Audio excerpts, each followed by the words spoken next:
গণভোটে হ্যাঁ ভোটের পক্ষে প্রচারণার নামে আর্থিক অনিয়ম এবং লুটপাট। বৈষম্য বিরোধী ছাত্র আন্দোলনের সদ্য সাবেক সভাপতি রশিদুল ইসলাম রিফাত আর সংগঠনের কয়েকজন বড় নেতার বিরুদ্ধে সরকারি কোষাগারের কোটি কোটি টাকা চুরির এক মারাত্মক অভিযোগ উঠেছে। একটি ফাউন্ডেশনের মাধ্যমে কমপক্ষে 1 কোটি টাকা তারা ফান্ড সংগ্রহ করেছে, কিন্তু গুরুত্বপূর্ণ প্রশ্ন হলো তারা এখানে অন্যায় এবং অস্বচ্ছতার জড়িয়ে গিয়েছে। গত 12 তারিখ সারাদিন ধরে যে গণভোটের প্রচার চলছিল, অভিযোগ উঠেছে যে সেই প্রচারের নাম করেই এই বিপুল পরিমাণ টাকা আত্মসাৎ করা হয়েছে। আশ্চর্যের বিষয় হলো এই চুরির খবরটি সংগঠনের ভেতর থেকেই ফাঁস করা হয়েছে, আর এই ঘটনাকে কেন্দ্র করেই এখন সংগঠনের মধ্যে চরম হট্টগোল আর ভাঙন শুরু হয়েছে। এই রিফাত রশিদ এনসিপিকে নিয়ে বলেছিল এটা একটি ভাই ব্রাদারের কোরাম, আজ সেই রিফাত রশিদ এনসিপিতে কেন গেল? গত বুধবার ঢাকা বিশ্ববিদ্যালয়ের মধুর ক্যান্টিনে এক সংবাদ সম্মেলন করে এই দুর্নীতির সব তথ্য তুলে ধরেন সংগঠনের কেন্দ্রীয় মুখপাত্র সিনথিয়া জাহিন আয়েশা। তিনি বলেন, গণভোটে হ্যাঁ ভোটের প্রচারের আড়ালে আসলে চলেছে টাকার লুটপাট। একটি নির্দিষ্ট ফাউন্ডেশনের মাধ্যমে তারা অন্তত 1 কোটি টাকার বেশি ফান্ড জোগাড় করেছিল, আর এই টাকার সব খবর কেবল সভাপতি রিফাত রশিদ একাই জানতেন এবং নিজের ইচ্ছামতো সব সিদ্ধান্ত নিতেন।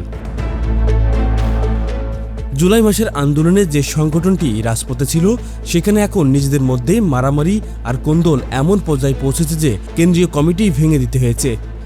পরে পরিস্থিতি সামাল দিতে 5 সদস্যের একটি উপদেষ্টা দল গঠন করা হলেও সেটি নিয়েও এখন সব নেতারা একমত হতে পারছে না।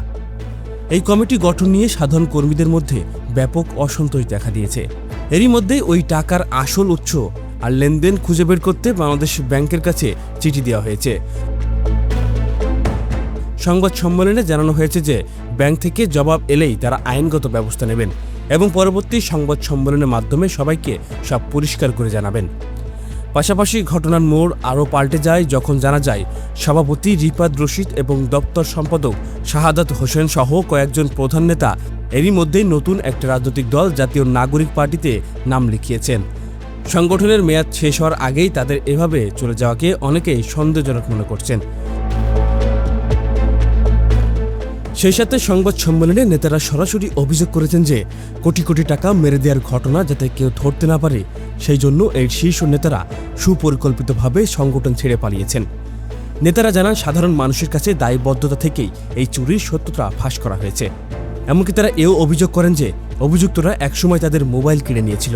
ব্যয় উপস্থাপনের পূর্বেই সকলের ফোন জব্দ করে নেওয়া হয়, সকলের ফোন নিয়ে নেওয়া হয় যাতে কোনো ধরনের তথ্য উপাত্ত আমরা সংরক্ষণ করতে না পারি, এবং পরে মুখে স্বীকারও করেছিল যে তারা বড় অঙ্কের টাকা এনেছে।